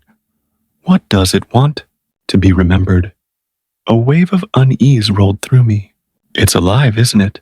There was silence. Then, "Alive is just a word for what we can't measure yet." I walked closer to the beam, reaching out a trembling hand. The air around it buzzed with static, the same silver shimmer I'd felt under my skin. My fingertips brushed the light, and for a heartbeat, everything disappeared. No floor, no sky, no earth, just the lighthouse. I was standing inside it again, its endless corridors, shifting and glowing with fluid geometry. But this time it felt different, calmer, less alien. The walls breathed in rhythm with my pulse. And then I saw her. Naomi stood at the far end of the corridor, her hair floating weightlessly, her eyes filled with starlight. She looked almost human again. "You came back," she said. "I didn't have a choice." "There's always a choice, Elias." I looked around. "What is this place really, Naomi?" She smiled faintly. The last question every traveler asks, right before the light takes them. What does that mean? You already know. Her words echoed like ripples in water. I felt the world shifting again, as if the lighthouse itself was leaning closer, listening. Why did it bring me back here? I asked. To show you the truth. And what truth is that? That there's no going home. I froze. What do you mean? She stepped closer, and for the first time, I saw something like sadness in her eyes. You left Earth 7 years ago, Elias. You crossed the edge of human time. When you returned, you didn't come back alone. You brought a piece of this with you, and it changed you. I looked down at my hands and realized they were glowing faintly, veins shimmering like liquid light. The same pulse that beat through the lighthouse now moved beneath my skin. I couldn't finish. No, Naomi said softly. You're not just human anymore. The light around us deepened, shifting from silver to pale blue. I felt it breathing through me, slow and vast and endless, not cold, not cruel, just awake. What am I supposed to do with this? I whispered. Finish what we started. She touched my chest lightly, and the hum within me grew louder. The lighthouse isn't a machine. It's a memory, a bridge between what is and what was meant to be. The universe doesn't forget.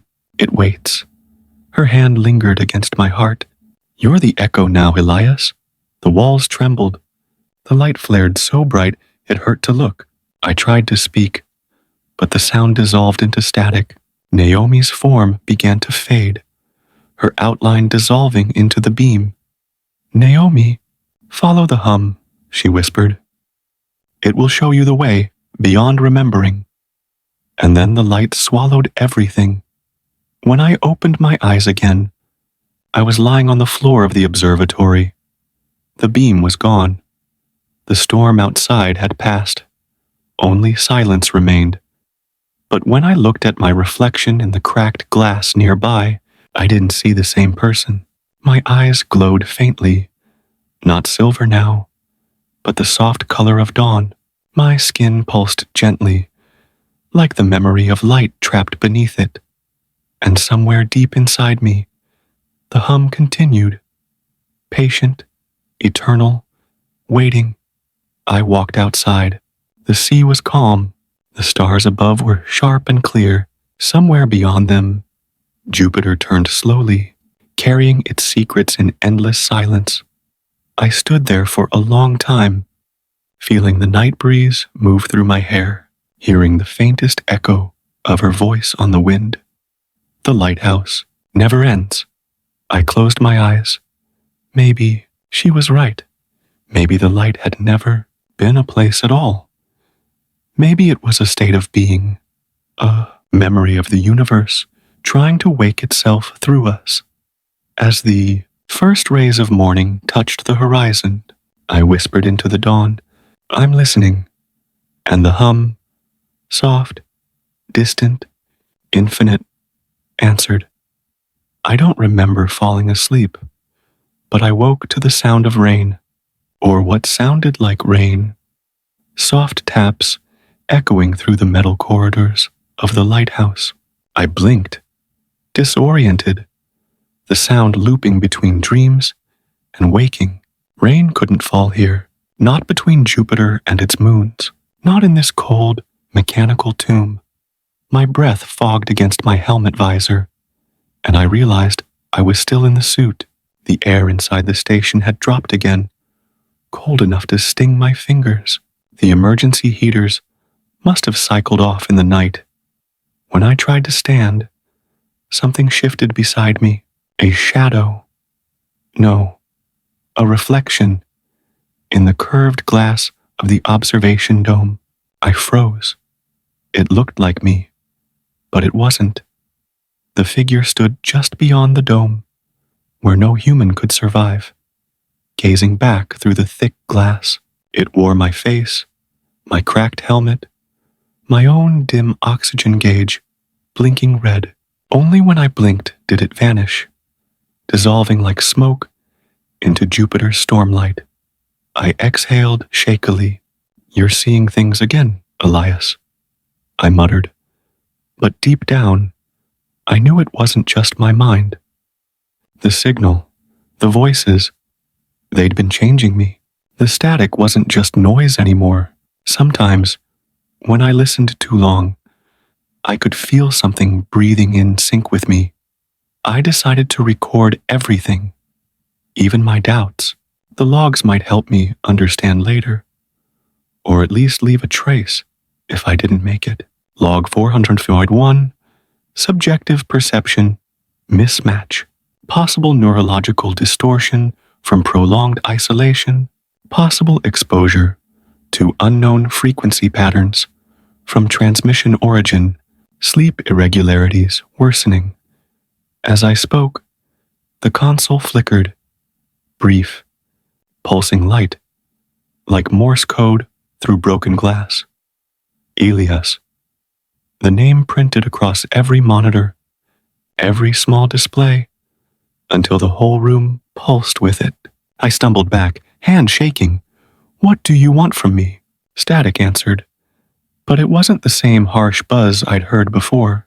It was softer now, almost rhythmic, like a whisper riding beneath the interference. Come closer. The words crawled across the console. Then they disappeared. The hallway lights dimmed. Somewhere deep below, in the lower decks, I heard the clank of a hatch. Someone, or something, was moving through the lighthouse. I followed, slowly, quietly, my flashlight beam dancing along the narrow corridor. Every turn felt longer than it should have been. The structure groaned under its own weight, like it was stretching. When I reached the comms bay, the source of the first signal, the hatch was open. It had been sealed before, and inside there was light, a pale, silver glow, like moonlight trapped in a jar. It pulsed faintly, syncing with my heartbeat. I stepped closer, my body trembling. The air shimmered around it, a distortion like heat waves. Inside that glow, something moved. A shadow shaped like a woman, hair drifting upward as if underwater. Who are you? I whispered. The static answered again, but this time it came from inside my helmet. We were never gone. The lights surged, the air hummed, and for a split second, I wasn't in the lighthouse anymore. I saw open sky, real sky, a pale horizon over an endless sea. The woman from the light turned to me. I could almost make out her face. Come home, Elias. Then everything snapped back. The light was gone. The room was dark again. Only my heavy breathing filled the silence. I checked the oxygen gauge. Half gone. The same number as yesterday. Time wasn't moving right. When I looked down, there was a handprint on the inside of my helmet visor. Small, delicate. Not mine. That's when I realized. Whatever this was, it wasn't trying to harm me. It was trying to show me something, or lead me somewhere. I sat down on the cold floor, pulled out the audio recorder, and spoke softly, like confessing to the void. If anyone ever finds this, I think she's still out there, the one calling me. Maybe she's not human. Maybe none of this is real. But if the light comes for you too, don't run. Listen. Outside the window, Jupiter's red storms twisted into a spiral, forming a perfect circle, glowing faintly like an eye, and for the first time since I arrived, I didn't feel alone. I didn't sleep that cycle. Couldn't. The silence inside the lighthouse was alive now, breathing, humming, waiting. Every metallic creak felt intentional, as if the station itself was listening. The light had vanished from the comms bay, but the memory of it clung to the air, faint and static charged. I kept thinking about her, the woman in the light. Her voice hadn't just echoed through the comm system, it had echoed inside me. The way she said my name, it wasn't robotic, it wasn't synthetic, it was soft, human, familiar. And that word she whispered, home, what did she mean by that? I checked the external sensors again. The radiation readings were fluctuating in patterns too deliberate to be random. Short pulses, long breaks, symmetrical waves, almost like breathing.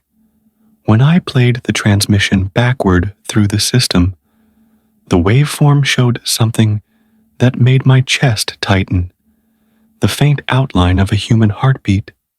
I stared at the screen for a long time. If she's real, I whispered, she's trying to reach me through the storm.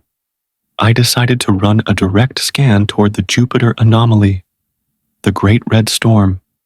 It had always been there, spinning for centuries, endless, unyielding. But today, it looked different. I zoomed in. At the very center of the storm, deep within its swirling chaos, a shape was forming, a structure, a tower, thin, metallic, glowing with the same pale light I'd seen in the comms bay. And as I stared, I realized it wasn't on the planet. It was a reflection, a mirror image, forming directly beneath the lighthouse, almost like a shadow. My heart raced. I couldn't ignore it anymore. Something, or someone, was calling me below. So I suited up again.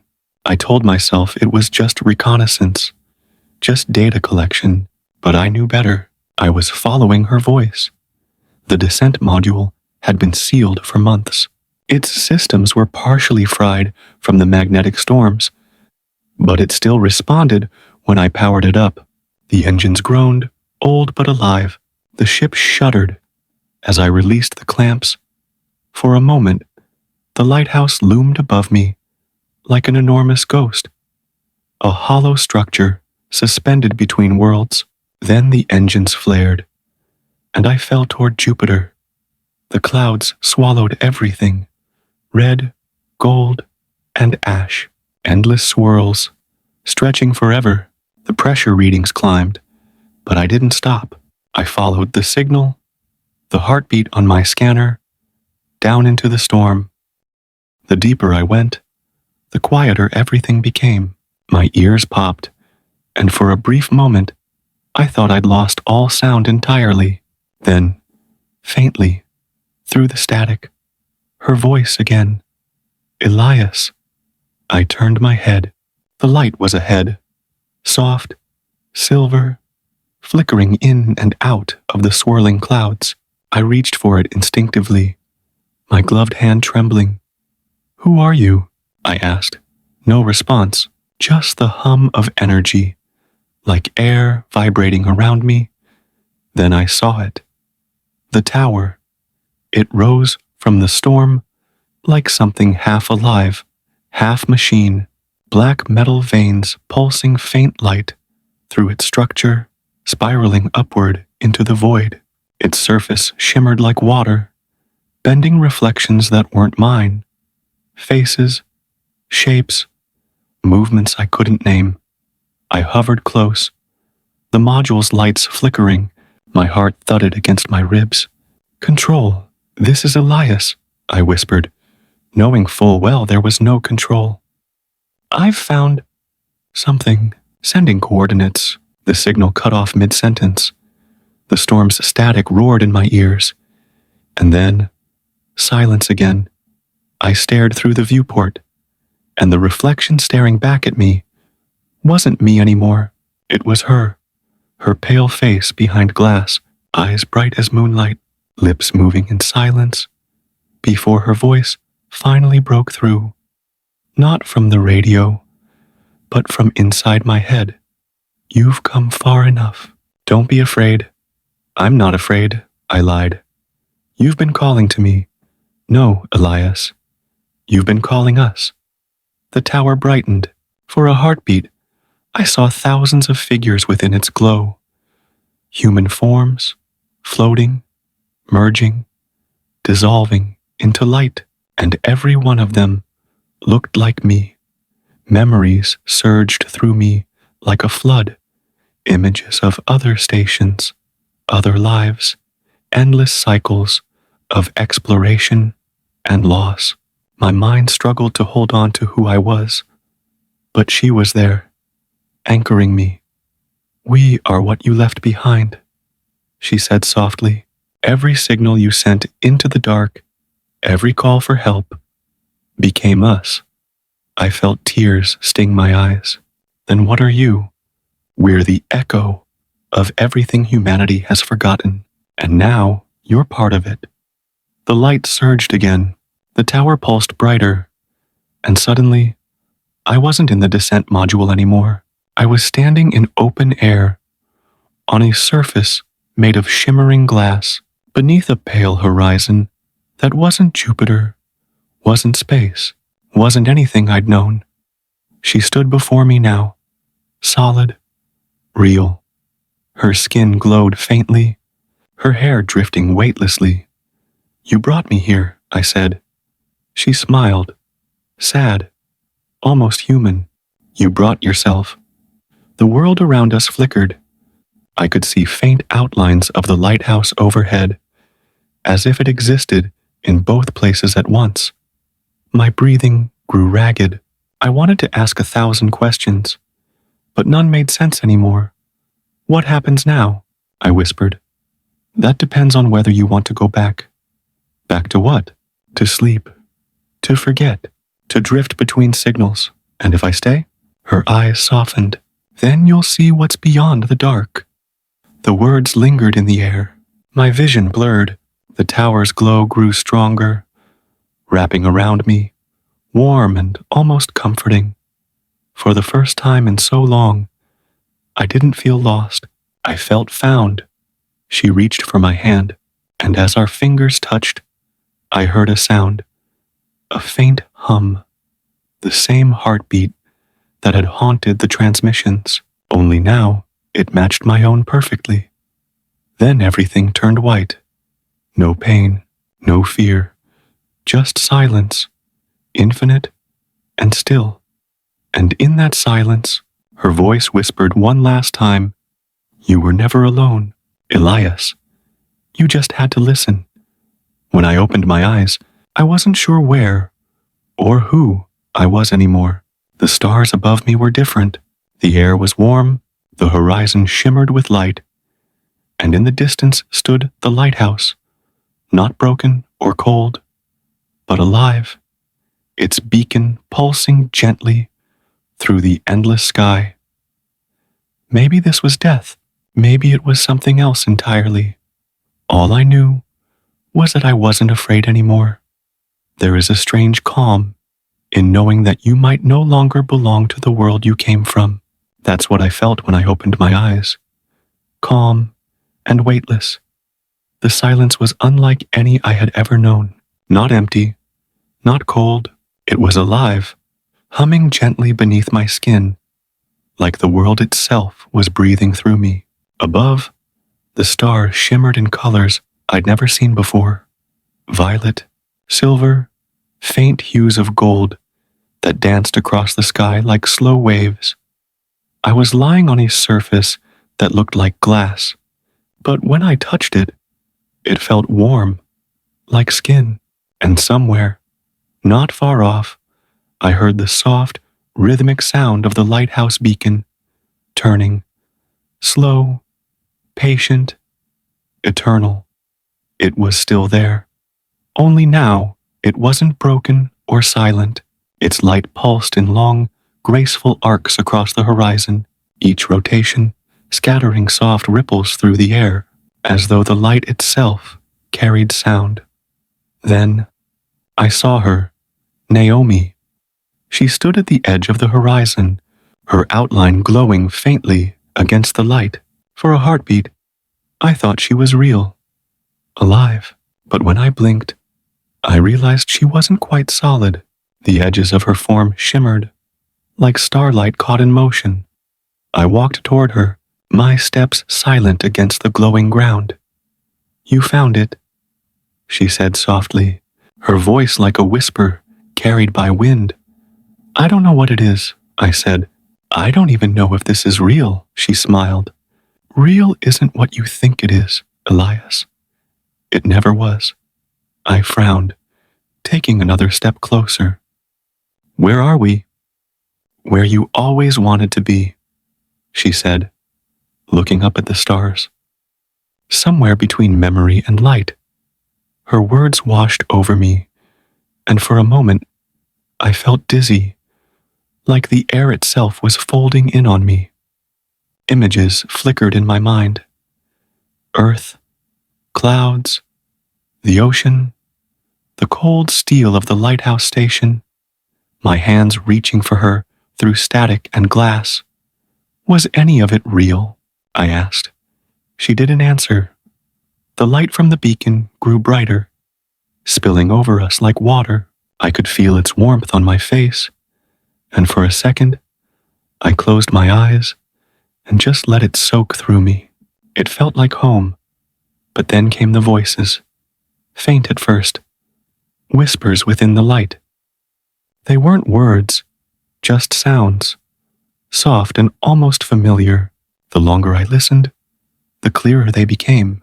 Dozens of them, hundreds, maybe. Each voice carried a name. Each name carried sorrow. And as I listened, I realized they were calling to me. Naomi reached out, her hand glowing faintly.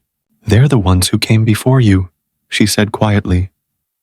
"The ones who tried to understand what the light was, and became part of it." I stared at her hand, trembling slightly. "And me?" Her expression softened. "You don't have to decide yet." I stepped closer. "But I did decide. I followed you here. I wanted to know the truth." She smiled faintly. "The truth, Elias, is that there is no here. You've always been part of this." The world began to shift around us. The horizon bent and stretched, the stars swirling into slow-moving spirals. The lighthouse grew taller, its beam widening until it reached the sky. And in that beam, I saw fragments of my own life. The launch from Earth, the cold isolation of space, the first signal I ever received, the first time I heard Naomi's voice. It wasn't a timeline. It was all happening now. Every version of me, every thought, every echo. "Naomi," I whispered. "Why me?" She reached out, touching my chest, where my heart beat faintly. "Because you listened. Most people don't." Her hand was warm, solid, real. For the first time, I didn't pull away. "I don't want to forget," I said. "Then you won't," she replied. "But you'll have to let go." The light began to rise around us, filling the air with a shimmering dust. My body felt lighter, my mind quiet. I thought of Earth, blue skies, the sound of rain, the smell of salt and soil. I tried to hold on to it, but it was fading, like a dream I could no longer fully recall. Naomi leaned close, her voice gentle. "Sleep now, Elias. Let the stars carry you." I wanted to speak, but the words dissolved before they left my lips. The last thing I remember is her face, framed by that endless light, smiling as if she knew something I never would. Then everything turned white again. When I opened my eyes, I was back inside the lighthouse, or maybe a version of it. Everything looked the same. The console lights, the viewport, the hum of distant machinery. But it felt different, softer, quieter. Outside, Jupiter glowed below, calm and still, as though the storm had finally ended. The comm light blinked faintly. A soft transmission tone echoed through the cabin. "Lighthouse Station, This is control. Do you copy? Elias, if you can hear this, welcome home. My breath caught. Home. I stared at the blinking light, but I didn't answer. I just sat there, listening to the faint hum of the beacon, to the rhythm of something old and eternal. Maybe I was alive. Maybe I wasn't. But somewhere, deep inside the endless sky, I could still hear her voice, soft and distant, like a lullaby carried across the stars. You're not lost, Elias. You're just becoming part of the light. And for the first time in forever, I closed my eyes and let the silence take me, not as an astronaut, not as a man searching for answers, but as someone finally ready to rest